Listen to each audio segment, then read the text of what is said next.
As we finish up our examples on how to find the domain of a function, let's look back real quick and look at the two different domain restrictions we talked about. First one was division by 0, and the second one was a negative number under some sort of even index. I'll just represent that by a square root there. So those are the two domain restrictions we're looking for, and if we find one or both, we'll have to deal with them here in these examples.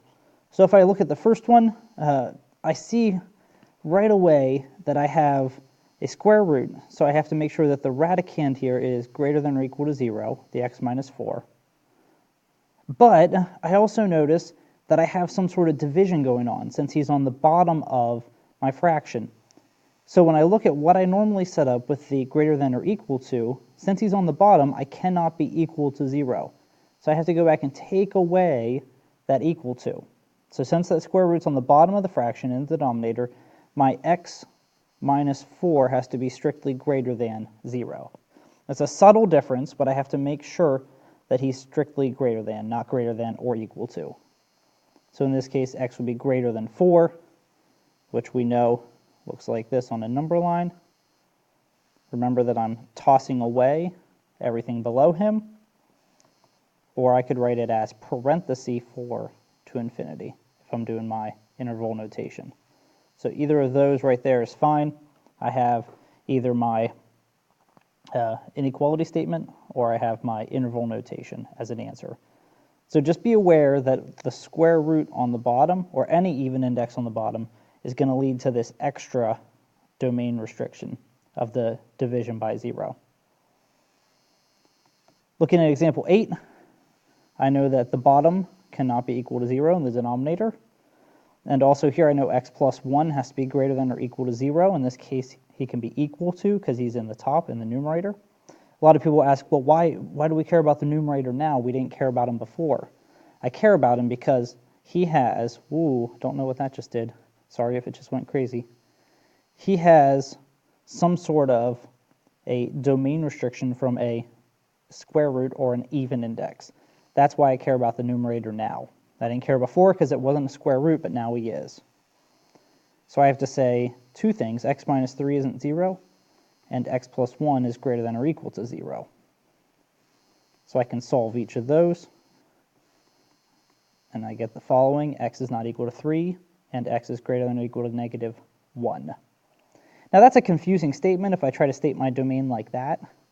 So this is where interval notation is going to come in handy. I'm going to go to 3, give myself an open dot because he's a missing value, just one missing value. Go to negative 1 with a closed dot, and I'm shading to the right. So the number line gets me a good idea of what's going on here. And remember that go ahead and cut out all that information below negative 1 because I don't care about that. So a nicer answer in this case would be using interval notation. Say I'm going from negative 1 to 3, and then from 3 to infinity. The statement up here with a not equal to and some sort of inequality is a little more confusing. It's accurate in this case, but in the future it won't be the most accurate until we look at that number line and figure out what's going on. So there I had one of each type of domain restriction. Number 9, when I look at this one, again on the top, I'm greater than or equal to 0. On the bottom, I'm strictly just greater than 0 for my denominator, his radicand. Look back here at example 7 as to why, because I cannot equal 0 in the denominator. So I go ahead and write both of these things out, and I solve them. X is greater than or equal to 7, and x is greater than 9. I don't want to leave that as my answer because that's kind of confusing. It has some unnecessary information, almost some inaccurate information if I leave it like that. So you could reason through and think about what numbers are going to make that true, or you can draw a number line, which is what I'm going to do. It's going to be an odd number line, but I'm going to start here with the 7, and I know he's a closed dot going up, which means I cut off everything below him. But then I have to include the 9, and he's an open dot going up. And just like I have been doing, I have to eliminate everything below 9. So when I look at my domain, it's going to be everything from there up. I've kicked out part of my numbers that worked with the 7, like 7 and 8. They don't make x is greater than 9 true, so I have to cross them out. There's lots of ways to get to that answer. I prefer the number line and getting rid of the pieces that don't make any sense. So my domain is actually just 9 to infinity, or I'd have to pick out just that piece as the part that works. So be a little bit careful if you get multiple inequality statements, put them on a number line, and see what makes them true. One last example, number 10. I've got a couple things here. Each of these pieces on bottom cannot equal 0, and this guy has to be strictly greater than 0 since he's a even index on the bottom. So x plus 3 isn't equal to 0, x minus 7 is not equal to 0, and 2 minus x is greater than 0.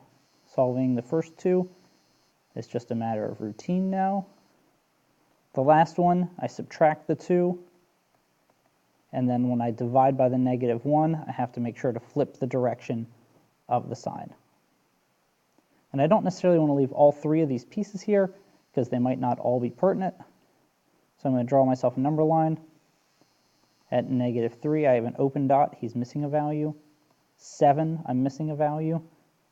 And then at 2, I'm an open dot, but I'm shaded below, which means I throw out everything above 2. So when I look at what I have left, my domain is just -infinity up to -3, union -3 to 2, all parentheses. That's the interval notation. The 7, I don't need to mention him because he's already taken care of by that right there. The x is less than 2. So there's some mixed examples. I think it's easiest to figure out each individual part and then put it on the number line. Lastly, the thing that's worth mentioning down here is not all functions have domain restrictions. We have a lot of families of functions that do not have domain restrictions. For example, linear, no domain restrictions. That means for all of these, the domain is -infinity to infinity. Other ones are quadratic, so he's good. Another one would be cubic, no domain restrictions there. Another one would be cubed root, no domain restrictions there. These are just really rough sketches. Another one would be absolute value,